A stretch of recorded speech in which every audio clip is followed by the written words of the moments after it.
Sarkar. He is my teacher in the earlier days of MBBS in North Bengal. I've done housekeeping under him.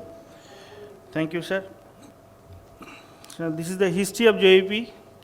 Lancis first described venous pulse of external jugular vein, then Chovy and Marcy graphic recording of the JVP, Fontaine wave pattern of JVP, and James Mackenzie nomenclature of JVP, and most importantly Paul Wood, what is the hemodynamics, that was directed by him. Now this is the jugular vein anatomy. I think everybody know internal jugular vein that lies lateral to the carotid and deep to sternocleidomastoid, and external jugular vein lies superficial to sternocleidomastoid. And this is the anatomical demarcation. Now how to examine?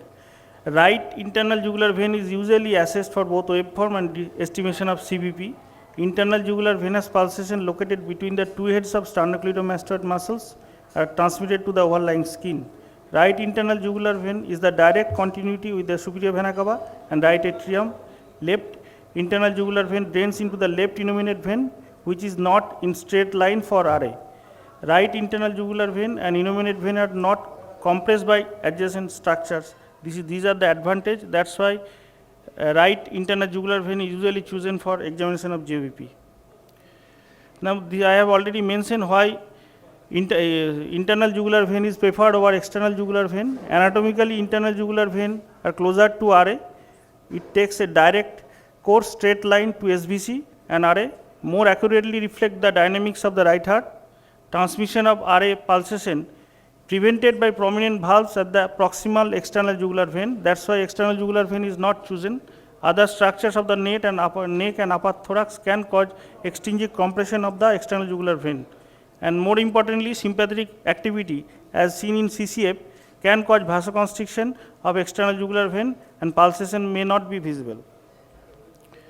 I have already mentioned why right internal jugular vein is preferred over left. Now, how to differentiate between internal jugular vein and carotid pulse? Sometimes it is very difficult.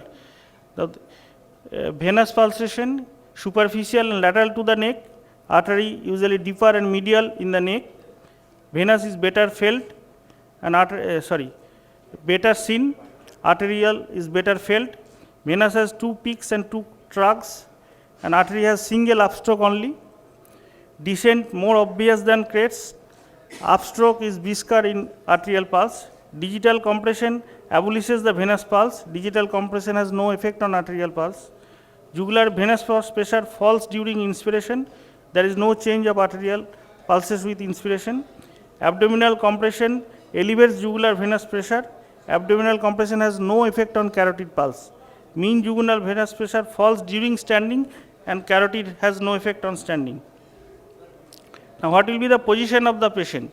Patient should lie comfortably and trunk is inclined by 45-degree position. Elevate the chin and slightly rotate the head to the left. Inclination angle should be subtended between the trunk and bed, while the neck and trunk should be in the same line. When neck muscles are relaxed, shining the light tangentially over the skin and see the pulsation. In patients with low jugular pressure, a lesser 30-degree inclination is desirable. In patients with high venous pressure, a greater 60 to 90-degree inclination is required to obtain visible pulsation. Simultaneous pulsation of the left carotid artery and apical impulse adds in timing of the venous pulsation in cardiac cycle. Normal JVP reflects phasic changes during RA during systole and RV during diastole. Two visible positive waves are seen, usually A and C, and two negative tracks X and Y descent. Two additional positive waves can be recorded. C wave interrupts X descent and H wave precedes the next A wave. H wave usually normally not seen. It can be seen in patient when there is bradycardia. Now, this is the normal waveform. I have already mentioned three types: positive wave A, C, V, and three descent X, X dash, and Y. A wave is the first positive P-systolic wave is due to right atrial contraction, results in retrograde blood flow into SVC and jugulars. Effective RA contraction is needed for visible A wave. Dominant wave in JVP and larger than V wave, it precedes upstrokes of the carotid pulse and S1, but follow the P wave in ECG. X descent Systolic X descent is due to atrial relaxation during atrial diastole. X descent is most prominent portion of the normal JVP, which begins during systole and ends just before S2. It is larger than Y descent. X descent more prominent during inspiration. C wave, second positive wave recorded in the JVP, which interrupts the X descent produced by carotid artery impact on JVP or upward bulging of the closed tricuspid valve into RA during isovolumic contraction.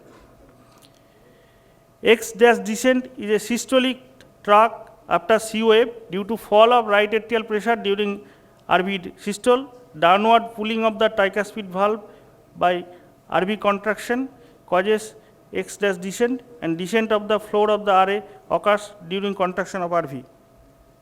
V wave, that is also very important, third positive wave in JVP, which begins in late systole and ends in early diastole. Rise in RA pressure due to continued RA filling during ventricular systole when tricuspid valve is closed is the main mechanism of V wave. It is roughly synchronous with carotid upstrokes and corresponds to S2. Now these are the how to differentiate A wave from V wave.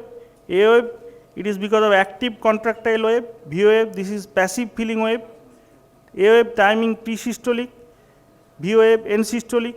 Height of the A wave is tall, V wave is less tall, duration brief, V wave relatively sustained, morphology flicker, it is blunted, relation to ECG, A wave corresponds to P wave and V wave corresponds to T wave. Response to exertion, prominence noted, no significant relation with exertion in V wave. Now X descent, this is the diastolic collapse, it begins and ends during the diastole well after S2. It is because of decline of RA pressure due to RA emptying during early diastole when tricuspid valve is open. Initial X descent corresponds to rapid RV filling, and latter part of Y descent, Y wave is produced by continuous diastolic flow into RV. H wave, this is not normally seen, small brief positive wave following Y descent just prior to A wave during period of diastasis, described by Hesfelder in 1907. It usually seen when diastole is long, as in slow heart rates. With increasing heart rates, X descent immediately followed by a next A wave. This is the picture. Now what are the causes of prominent A wave? The A wave occurs, prominent A wave occurs when forceful atrial contraction and there is resistance to RA emptying or increased resistance to ventricular filling. It can be seen in tricuspid stenosis or atresia, it can be seen in RA myxoma, and when there is decreased right ventricular compliance like pulmonary stenosis, pulmonary hypertension of any cause, RV infarction, RV cardiomyopathy, or acute pulmonary embolism.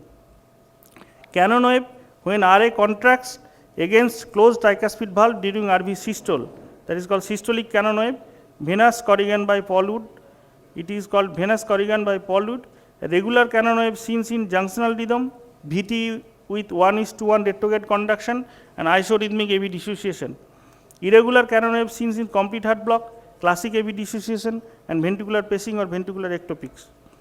Absent A wave, it is seen when there is no effective atrial contraction as in atrial fibrillation. In atrial fibrillation, both atrial contraction as well as relaxation becomes ineffective. In sinus tachycardia, it can be sometimes absent when a wave may fuse with the preceding V wave, especially when the PR interval is prolonged. Abnormal X descent. Prominent X descent, it is seen in presence of atrial relaxation with intact tricuspid valve and good RV contraction. These three factors is needed for prominent X descent, and the causes are constrictive pericarditis and atrial septal defect. Absent X descent, it can be seen in moderate to severe TR, that is early sign, obliteration of the X descent with early build-up of large systolic wave, that is called CB wave. That can be seen in also in RV dysfunction due to PH with RV failure and severe RV infarction or chronic atrial fibrillation because of loss of atrial relaxation. Now prominent V wave, these are the causes. Increase RV, the main mechanism is increase RA volume during ventricular systole, produce a prominent V wave. It can be seen in severe TR, that is called giant V wave or Lancy sign, or it can be called ventricularization of the atrial or jugular pressure.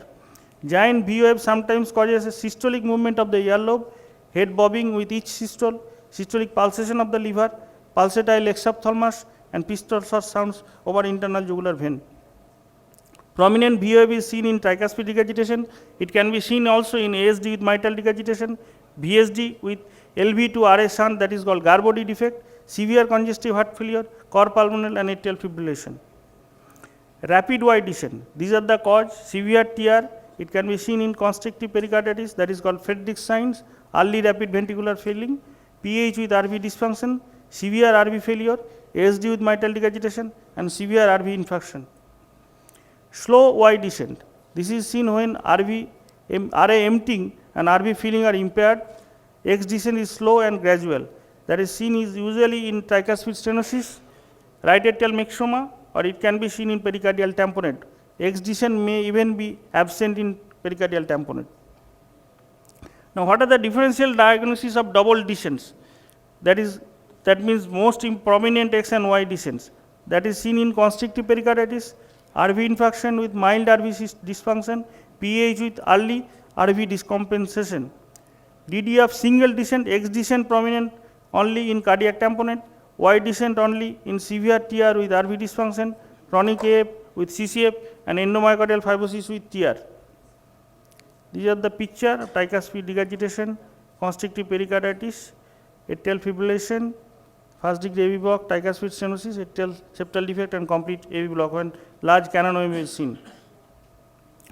Now, how to estimate venous pressure? Measuring jugular venous pressure, it can be done by how can we estimate the venous pressure? By measuring jugular venous pressure by hepatojugular reflux, examining the hands on the dorsum of the hand, that can be useful when venous pressure is very high, you cannot see the upper level in the neck, examining the veins of the undersurface of the tongue, or assessment of jugular venous pressure at the bedside reflects the mean right atrial pressure.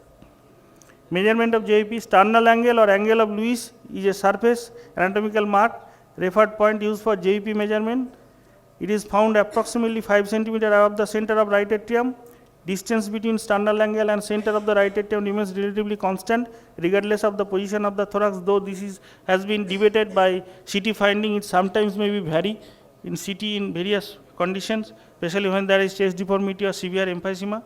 Use of sternal angle as a zero reference point and examine the patient in an optimal position and relax neck muscles, shining the light tangentially across the skin overlying internal jugular veins and see the top of the oscillating column. Two-scale method is commonly used. A horizontal scale at the top of the oscillating venous column in the internal jugular vein curves the vertical scale at the sternal angle and gives jugular venous pressure at centimeter of water. Normally, JVP pressure does not exceed 4 cm above the sternal angle. Since RA is approximately 5 cm below the sternal angle, the jugular venous pressure corresponds to 9 cm of water. By way of conversion, it can be 7 mm of mercury, that means water 9 cm column of water divided by 1.3. This formula is used to convert water to mercury. Now, this method is useful when venous pressure is very much raised. Measurement of the JVP by examining the veins on the dorsum of the hand when patient sitting or lying at 45-degree elevations, arms slowly and passively raised from the dependent position until the vein collapses. Height of the limb above the level of the sternal angle at whom the vein collapses represents the venous pressure. When venous pressure is normal, veins of the hand collapses at the level of the sternal angle. These are the various causes. I think everybody know what are the causes of high JVP. Unilateral non-pulsatile may be innominate vein thrombosis, bilateral non-pulsatile because of SVC obstruction, and bilateral pulsatile lots of causes: cardiac failure, tricuspid stenosis, tricuspid regurgitation, constrictive pericarditis, cardiac tamponade, etc. Low JVP may be because of hypovolemia. And what is the respiratory influences? In inspiration, increased venous return to the right side of the heart, vigorous RA and RV contraction, prominent X and Y descent, and A wave. Mean JVP decreased. In expiration, A wave diminishes in size and V wave transiently become more dominant positive wave. Now, what is Kussmaul sign? Mean jugular venous pressure increases during inspiration as a result of impaired RV compliance, that is seen in constrictive pericarditis, severe right ventricular failure, RV infarction, and restrictive cardiomyopathy. Now, pathophysiological mechanism of Kussmaul sign. Kussmaul sign explained by condition which causes RV dysfunction, and impair RV filling and rise atrial pressure. The ability of the cardiac chamber to expand due to hypoelasticity or inelasticity of the myocardium, like infection or fibrosis in restrictive cardiomyopathy, mechanical compartmentalization by constrictive pericardial disease in constrictive pericarditis, and impaired RV function resulting in RVMI, ineffective RV filling and causes an paradoxical increase in JVP during inspiration. I have already mentioned the mechanism. The Kussmaul sign is not seen in cardiac tamponade because increased pericardial pressure, the inward force and compressing the entire heart during inspiration, and increase in negative intrathoracic pressure is still able to transmit it to the right side of the heart, and subsequent increase in the blood flow to the RV ensues. Now, what is abdominal jugular reflux? That is also called hepatojugular reflux. Apply firm pressure on periumbilical region for 10 to 30 seconds with patient lying comfortably and breathing quietly while observed JVP. Normally, JV pressure rises transiently 15 seconds to less than 3 millimeter while abdominal pressure is continued. If jugular venous pressure remains elevated until abdominal pressure is continued, it is called a positive abdominal jugular reflux. Mechanism is displacing the splanchnic venous blood towards the heart. In CCF, systemic venar hypertension makes the venous system inelastic, tight and non-compliant. In such hydraulic system, pressure extended upon the smaller vessels will be transmitted to the larger vessels in the cervical veins. A failing and dilated RV is not able to receive venous return without rise in the mean venous pressure. This test performed, if this test is performed correctly, has a 66% sensitivity and up to 100% specificity for distinguishing tricuspid from mitral incompetence. When done in a standardized fashion, correlates best with pulmonary capillary wedge pressure. In the absence of isolated RVF, even in some patients with RV infarction, a positive abdominal jugular test suggests a pulmonary artery wedge pressure of more than 15 millimeter of mercury. That is very important. These are the causes where positive abdominal jugular reflux is seen in incipient or decompensated RVF, LVF with volume overload, tricuspid decogitation. False positive abdominal jugular reflux may occur in COPD, systemic venous constriction, increased sympathetic tone and severe anemia. Now, these are the individual diseases where what JVP finding can be found.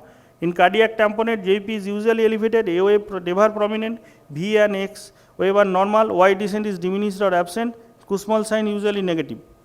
Constrictive pericarditis, JVP is elevated, A wave usually normal, V wave usually equal to A wave, X descent prominent, Y descent rapid.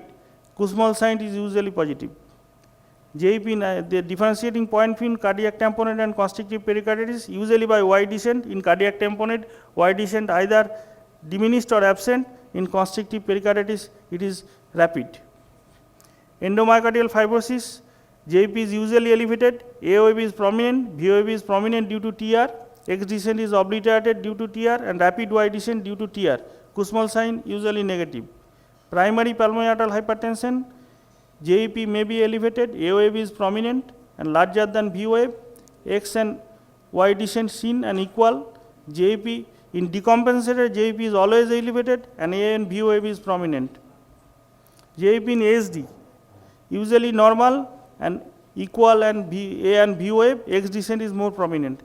Elevated JVP may be seen when there is severe PH and a right ventricular failure, or prominent A wave may be seen when there is associated PS or MS. Prominent V wave when there is severe PH or RV failure. Rapid Y descent when there is RV failure with TR. JVP in VSD, prominent A wave with severe PS. When there is associated severe PS, there may be prominent P wave, otherwise prominent A wave usually not seen. Elevated JVP may be seen in CCF. Prominent V wave seen in Garbody type of VSD. In Eisenmenger complex, JVP usually normal and A and C wave usually seen. CCF and TR are very rare in VSD Eisenmenger. PDA with CCF, we can guess raised JVP with prominent A and V wave. Eisenmenger, usually JVP normal, but when RV is failure, there may be prominent A wave, V wave and Y descent. Congenital AS, prominent A wave may be seen because of hypertrophy of the LV and IV, thickening of the interventricular septum and increase in the right ventricular pressure. Epstein anomaly, that is very important. JVP is usually normal unless there is severe right-sided heart failure. Prominent A wave are seen only occasionally. Attenuated X descent and systolic V wave are not reflected in the jugular pulse despite TR. This is very important because RA is very commodious, RA is atrialization of the RV occurs, so in spite of TR, we may not get a V wave and T wave prominence. Unimpressive JVP is attributable due to the damping effect of large capacitance RA and thin toneless atrialized RV. JVP in cyanotic heart disease, in phallosteatology, RVOT stenosis, normal A wave, prominent A wave seen in restrictive, when in top there is restrictive VSD. In tricuspid atresia, we can get prominent A wave, DRV, prominent A and V wave when there is biventricular failure. In VSD PS, JVP will be like top. In PS, with intact septum, we usually get a large A wave. Now, this is the very important. When we will get cyanosis with prominent A wave in the JVP, it is usually indicate intact IVS.